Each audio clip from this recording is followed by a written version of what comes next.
So I don't usually do reviews for this type of thing, but when I am asked to do something, I will do it. So creepypastas are something that I never really thought I'd get to reviewing just because, well, I never intended to review them in the first place, just because they're very different. Whether it's a creepypasta or a grimdark, technically to me they're the same thing, but I used to read these things a lot, and I used to read these things to death because I was such a huge fan of them. Things such as Ben Drowned, Sonic.exe, the Tails doll, all those sort of things were really interesting to me, and yes, I still love them, and yes, I do still read them from time to time. But one of my friends does write this sort of thing, and he recently wrote one that I really enjoyed. This is 28 Pranks Later, The Aftermath.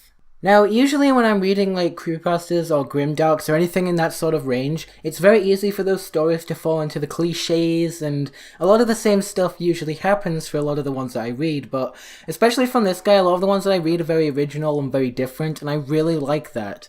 If you can make like an original creepypasta or an original story like that, then you can tell you've done something right because it's not like any others, and that's something I really like about these stories, is when they're original and they're not cliched as all hell. Now, in case you haven't guessed, this story is a sequel to the episode 28 Pranks Later, and for those of you who saw my review, or if you didn't, I did not like that episode very much. And from some other people that I've actually talked to about the episode with, other than Sparrow, they actually didn't like the episode either, so yeah, this is definitely better than the actual episode. Overall, one of the things I really like about this creepypasta is that it's nice and short. Usually when I'm reading a much longer creepypasta, Ben Drowned is actually one of the best examples of a much longer creepypasta. I usually have to spread it out over the course of a few days just because it's so long, and after a while I end up forgetting a lot of the earlier stuff that happens, so yeah, it's just nice to read a nice short creepypasta like this so that I can keep it fresh in my head all the way through, and that I can actually be scared throughout it, or creeped out, or whatever you want to call it.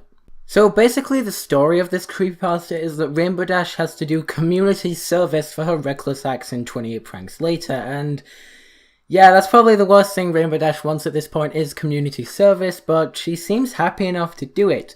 So she goes to Sweet Apple Acres and into the barn house, but she notices a strange smell in the barn house.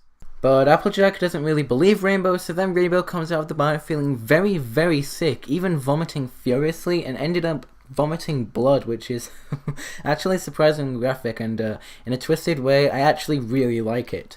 So then Applejack decides to take her to Ponyville Hospital. So at the hospital, Nurse Redheart basically says that there's nothing that they can do for Rainbow, that she's perfectly fine and there's nothing wrong with her, so they just send her home. Of course, Applejack doesn't believe this and knows that there's something wrong with Rainbow, obviously, so she decides to take her to Twilight to see if she can do anything, because obviously Twilight is the smartest pony in all of Ponyville. So even Twilight gets stumped at what to do, but then Applejack mentions to her the smell that Rainbow Dash mentioned, and then they go ahead and check out the barn, not hearing Rainbow Dash giving them some creepy ass warning. It is a creepypasta. So basically in the barn, Twilight realizes it's the joke cookies that are causing basically Rainbow to have this awful virus. It's the rainbow filling inside the joke cookies. So basically Twilight and Applejack smell the same thing, and they get into the intense pain that Rainbow Dash has. At this point, Twilight decides to murder Applejack in cold blood, just so that Applejack doesn't have to deal with the pain that Rainbow Dash or Twilight does. Because, yeah, basically she's coughing blood too. It's pretty damn graphic. So basically now Twilight heads to the center of Ponyville, where she finds Fluttershy pleading for Twilight to make the pain go away and end her life. So Twilight literally snaps Fluttershy's neck, and then finds Rarity already dead, her neck has been snapped by some other pony. Which basically means that 3 of her friends dead, so now she decides whether she should go back to the castle or look for Pinkie or try to find a cure, but she basically just gives up, knowing that it'll just spread anyway. So now we come to my favourite part of the story, where it reads 28 days later, population of Ponyville 1. It goes into a paragraph about Twilight Sparkle just dying, like, she doesn't kill herself, she just dies like that, and then the last line reads population of Ponyville 0. So I really like that paragraph. It's actually structured really well, and it's actually really just not even a satisfying ending to the story. It just leaves you with that, and that's honestly, after reading it, it made me feel quite empty, just because it just ended like that with Twilight's death, and it didn't feel complete to me, with everyone dead. I don't know why, but maybe that was just me. Overall, this was actually a really good story, much better than the actual episode that it was based off. I do like a lot of the other stuff that Sparrow's written in the past, and I enjoyed this just as much. The way it ended did leave me feeling incomplete in a way, but I really did like it. It was a lot of fun.